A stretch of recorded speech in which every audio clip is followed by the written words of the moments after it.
नमस्कार दोस्तों, स्वागत है आप सभी का आपके अपने YouTube चैनल सरोडिया 91 पर। मैं हूं आपका दोस्त वन रक्षक राजन सरोडिया। देखिए दोस्तों, आज के इस वीडियो में हम बात करने वाले हैं एमपी फॉरेस्ट गार्ड के संबंध में। दो टॉपिक पे चर्चा करेंगे।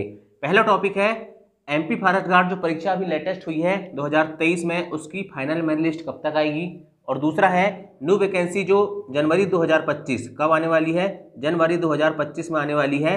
ऐसा कहाँ लिखा हुआ है, ऐसा ESB के जो एग्जाम कैलेंडर है उसमें लिखा हुआ है। उसमें लगभग कितने पद आएंगे, ठीक है, कितनी वैकेंसी आएगी, इन दोनों पॉइंट पे हम चर्चा करेंगे। ठीक, सबसे पहले बात करते हैं एमपी फॉरेस्ट गार्ड की फाइनल मेरिट लिस्ट कब तक आएगी। देखो, आपको पता है दोस्तों कि फिजिकल हो चुका है। क्या हो चुका है? फिजिकल हो चुका है। ठीक है, फिजिकल किसने लिया था आपका?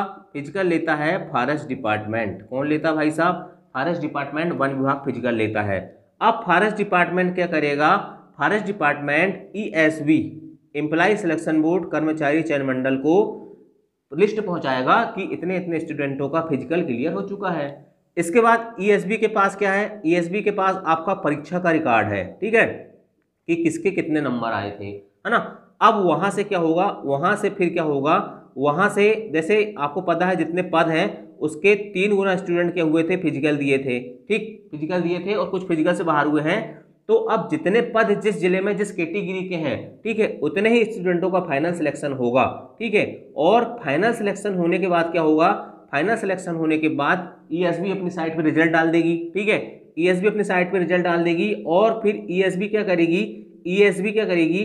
वो लिस्ट को कहाँ पहुंचाएगी? फिर से फॉरेस्ट डिपार्टमेंट के पास पहुंचाएगी। ठीक है, कि इतने इतने स्टूडेंटों का इस जिले से सिलेक्शन हो गया है। फॉरेस्ट डिपार्टमेंट क्या करेगा फिर? फॉरेस्ट डिपार्टमेंट फिर जिन जिन का फाइनल सिलेक्शन हुआ है उनको पहुंचाता है ज्वाइनिंग लेटर। क्या पहुंचाता है? ज्वाइनिंग लेटर पहुंचाता है। ठीक, कुल मिला के ESB फॉरेस्ट चलता रहेगा। ठीक है, अब देखिए भाई साहब, लगभग मुझे ऐसा लग रहा है कि अगस्त 2024, ठीक है, अगस्त 2024, ठीक है, अगस्त 2024 में दोस्तों मुझे ऐसा लग रहा है कि MP forest guard final merit list आ जाएगी। ठीक है, जो अभी लेटेस्ट एग्जाम हुआ है।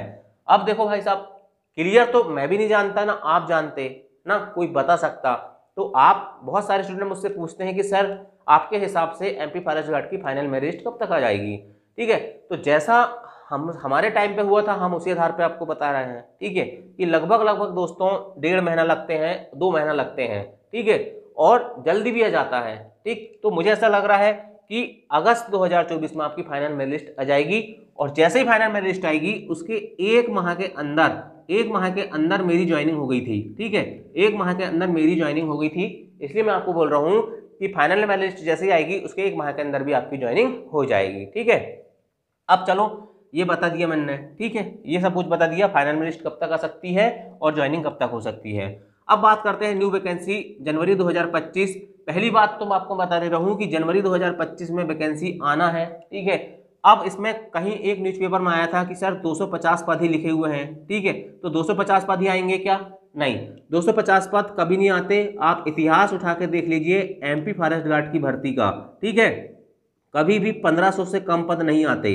ठीक है, 1500 कम पद नहीं आते। पूरे मध्य प्रदेश की बात कर रहा हूं मैं, है ना। और इसमें सबसे बड़ी बात है कि देखो, अभी जब तक ये भर्ती कंप्लीट नहीं हुई है तब तक ये वाले वैकेंसी के पद कैसे स्वीकृत हो जाएंगे भाई?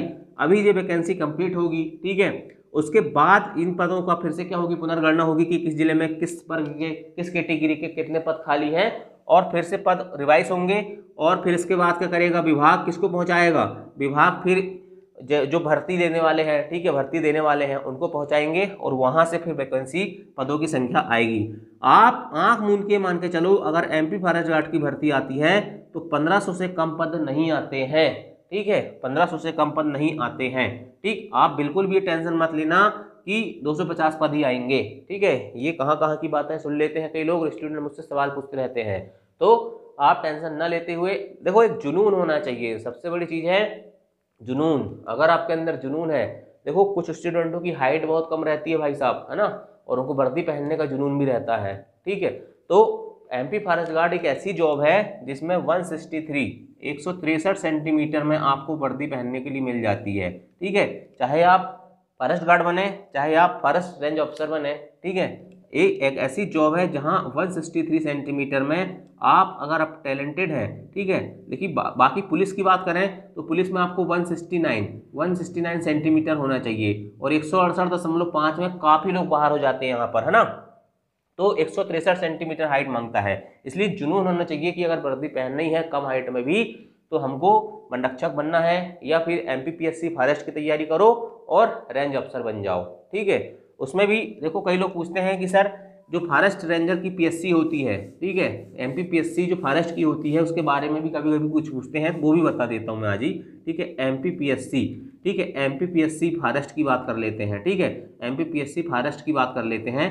देखो MPPSC दो होती है, ठीक है, एक होती है राज्य सेवा, ठीक है, और ये होती है राज्य वन सेवा। राज्य सेवा में क्या होता है भाई साहब, राज्य सेवा जो होती है इसमें जो होता है डिप्टी कलेक्टर वगैरह बनते हैं, और ये होती है राज्य वन सेवा, ठीक है, राज्य वन सेवा होती है। तो इसमें क्या बनते हैं, SDO बनते हैं, ठीक है, और रेंज ऑफिसर बनते हैं, वन क्षेत्रपाल बनते हैं, ठीक। देखो एग्जाम प्रीलिम्स होता है, ठीक है, प्रीलिम्स होता है, इसके बाद मेंस होता है, और इसके बाद इंटरव्यू होता है, ठीक है, इंटरव्यू होता है, ठीक है। मैं बता दे रहा हूँ सब चीज़ आपको, है ना, बिल्कुल शॉर्ट में बता रहा हूँ। प्री में होते हैं आपके दो पेपर, ठीक है, एक होता है GS का, एक होता है CSET का, ठीक है।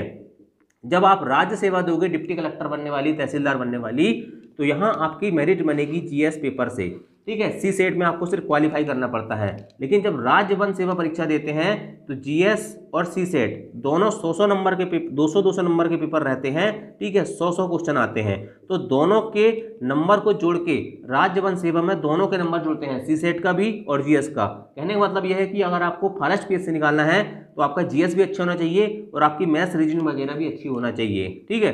इसके बाद मेंस देने जाओगे तो राज्य सेवा का मेंस अलग होता है, इसमें 6 पेपर होते हैं, ठीक है, वो अपना विषय नहीं है, अपन राज्य वन सेवा की बात कर लेते हैं।